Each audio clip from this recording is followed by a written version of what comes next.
Saludo con mucho gusto en este espacio, a nombre de Joaquín y el mío propio, al consejero presidente Lorenzo Córdoba. Lorenzo, ¿cómo te va? Muy buenas tardes. Hola Mario, qué gusto estar contigo, con tu auditorio. Buen lunes. Gracias, igualmente. Bueno, pues un lunes por demás significativo, Lorenzo, en términos de sociedad y democracia. Quisiera, antes de entrar quizá a los temas más técnicos de este ejercicio, que pudieras compartir con la audiencia, el auditorio, con la audiencia, perdón, ¿qué es en esencia, en términos democráticos, un ejercicio de este tipo? ¿Qué alcance tiene y qué casos en otros países se tienen como referente? Bueno, esto es un mecanismo, Mario, de los que se llaman de democracia directa. Es uno de los varios mecanismos que algunos países han venido introduciendo. Y creo que es muy importante señalar que allí en donde existen estas figuras, pues se ven como complementos a la dimensión representativa de la democracia. La democracia es que tengamos representantes electos, gobernantes electos, miembros de los poderes legislativos que toman las decisiones por todos. Pero hay algunas decisiones en las que por su trascendencia, por su relevancia, vale implicar al pueblo directamente, para las y los ciudadanos, para que se pronuncien, como es el caso de la revocación de mandato, de los plebiscitos, de las consultas populares, etc. Pero son mecanismos complementarios, así que qué bueno que tengamos estas figuras. Lo que llama la atención en nuestro país, sí, al menos en este primer ejercicio, Mario, es que pues, este es un ejercicio, esta figura, la de la revocación de mandato, suele entenderse como un instrumento que tienen en sus manos las y los ciudadanos que no quieren a un gobierno, que están insatisfechos con los logros de un gobierno. De hecho, la propia Constitución lo dice así. La Constitución, reformada hace apenas poco más de 2 años, cuando se introdujo esta figura en diciembre de 2019, define la revocación de mandato como un ejercicio que se realiza a petición de ciudadanas y ciudadanos que han perdido la confianza en el presidente de la República y por lo tanto quieren que se consulte al pueblo si el presidente se retira anticipadamente de su cargo. En México las cosas son raras. Fíjate que en noviembre, coincidí con el expresidente del gobierno español, Rodríguez Zapatero de España, ¿no? Que en la Feria de Guadalajara me preguntaba muy intrigado, oiga, ¿en serio que la revocación de mandato no la está pidiendo la oposición, sino la está pidiendo el propio presidente? Y yo le decía que sí. Y él me preguntaba, todo extrañado, pero ¿no es raro eso? Y pues bueno, pues México es un país raro. Así que es un poco extraño que en esta primera ocasión que se va a realizar la revocación de mandato, o la consulta de revocación de mandato, pues sea justamente el gobierno y no la oposición quien la pide. Normalmente, al menos así ocurre en todo el mundo, es una figura que es usada por las oposiciones para tratar, claro, digamos, de contrarrestar al gobierno. Pero bueno, esa es parte de las peculiaridades de México. Lo importante para el INE es que pues hubo un número de ciudadanos, ya descontados las firmas de muertos, de personas que tenían que decirle de dudosa procedencia, vamos a decirlo así. Pues sí, porque se juntó ese 3%. Ya esto quedará para la reflexión. El sábado el presidente en Querétaro decía que quería promover una reforma electoral para que se acaben los fraudes electorales. La verdad, los fraudes electorales en México se acabaron desde hace mucho tiempo. Queda como triste memoria el grave fraude electoral encabezado por el secretario de Gobernación en 1988, el licenciado Manuel Bartlett, pero eso quedó en la historia. Hoy lo que sí seguimos teniendo, como se demuestra con estos muertos que firman y demás, es que hay conductas fraudulentas. Pero eso no se va a resolver con una reforma electoral. La verdad, el sistema electoral funciona bien y ha permitido un gran índice de alternancias y un respeto irrestricto de la voluntad de las y los ciudadanos. Por eso, porque se respeta la voluntad de las y los ciudadanos, es que el INE, a pesar de estos intentos de falsificación, de fraude que pues se presentaron en el proceso de recopilación de firmas, pues al haberse concretado lo que pide la Constitución, el porcentaje de firmas y su distribución, pues la revocación de mandato va a realizarse de manera impecable, como siempre lo hace el INE el próximo 10 de enero. Ahora, estoy platicando con Lorenzo Córdoba, consejero presidente del Instituto Nacional Electoral.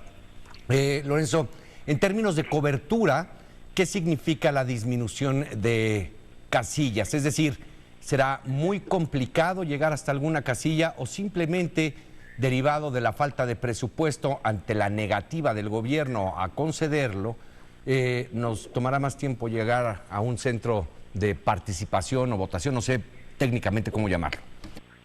Pues lamentablemente sí, Mario, es muy penoso, es una cosa que no debe volvernos a pasar y ojalá hayan aprendido con humildad y vocación democrática las y los legisladores de la mayoría el error grave que cometieron y no vuelvan a hacerlo hacia el futuro. Hoy vamos a un ejercicio pues, en el que si uno atiende cuáles son las tendencias, ya lo mencionabas tú, ¿no? La gran aceptación que tiene el presidente de la República, pues si eso se traduce en la revocación de mandato, pues muy probablemente no entremos en la lógica de crisis constitucional que significaría su separación anticipada del cargo. Pero el antecedente es muy grave, Mario. Mira, las elecciones tienen que hacerse bien. Y esto, para todo efecto práctico, la revocación de mandatos es una elección. Por eso es correcto que la mayoría de Morena y sus aliados hayan incorporado en la legislación de la materia que tiene que realizarse con el mismo número de casillas, con las mismas garantías que una elección federal. Sin embargo, lo que es grave es que ellos mismos, paradójicamente, no generaron las suficiencias presupuestales para que ello pudiera ocurrir. Después de un largo debate público, de una numerosa cantidad de conflictos o de recursos presentados ante la Suprema Corte, ante el Tribunal Electoral, algunos por parte del INE, otros por parte de Morena, vaya, hasta el presidente de la Cámara presentó controversias constitucionales en la Cámara de Diputados. Pues bueno, hoy sabemos que el INE pues no puede hacer lo imposible y tiene toda la cobertura legal para hacer una revocación disminuida. Vamos a instalar poco más de 57,000 casillas, un poquito más de las que instalamos hace unos meses.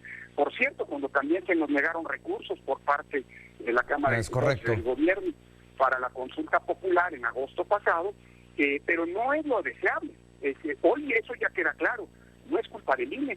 Tan no es culpa del INE que la Suprema Corte de Justicia, al avalar que hiciéramos este ejercicio, entre comillas, disminuido, como no debería hacerse, pues también dijo, cuidado, sobre todo atendiendo a las vocaciones autoritarias, francamente antidemocráticas, que parecen más venganzas personales o intentos de ganar puntitos para conseguir alguna candidatura del presidente de la Cámara de los Diputados.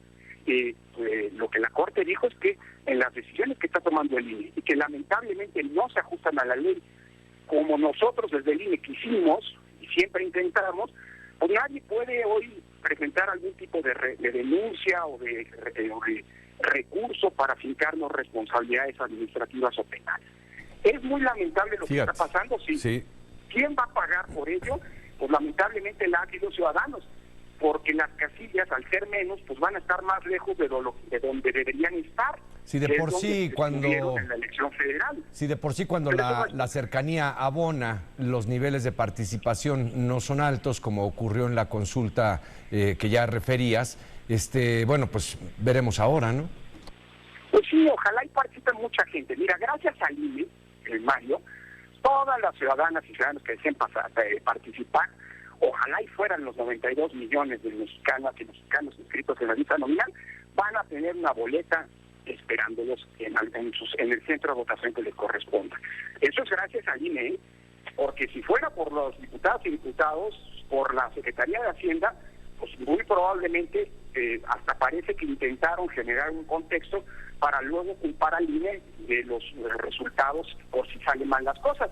Pero bueno, hoy queda claro que el INE sí quiso poner todas las casillas y quienes se lo impidieron, paradójicamente, son los que están promoviendo con mayor intensidad este ejercicio. Es la increíble. mayoría en el Congreso y pues el gobierno mismo, ¿no? A través de la Secretaría de Hacienda, ¿no?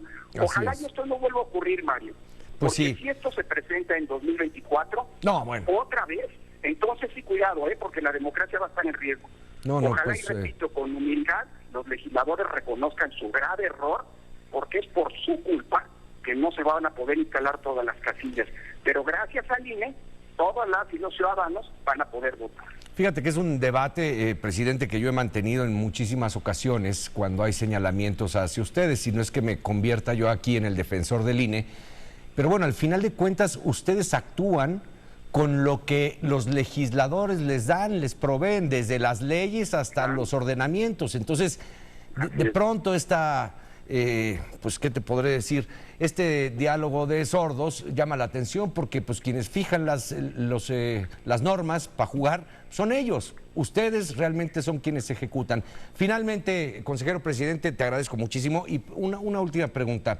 Entramos, para los enterados, a un periodo de veda que creo que va a ser el más grande en la historia del país, porque ahorita, por lo pronto, pues son casi 2 meses para lo de la revocación de mandato. Y luego vendrán los procesos electorales propios de este 2022. Pero bueno, ¿cómo atenderlo? Y vendrá un momento climático, sin duda, para el cual ya estarás preparado, y el INE también, en el día de la inauguración del Aeropuerto Internacional Felipe Ángeles, que es sin duda un logro que el presidente querrá destacar, pero ¿cuáles serán en ese momento los límites que se fijen a esta difusión?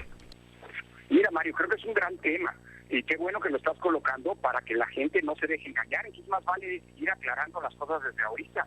Si hoy hay una veda, digámoslo así, de la propaganda gubernamental, no es porque el INE lo haya querido, es porque la mayoría en el Congreso, la mayoría gobernante, estableció eso en la ley de revocación de mandato.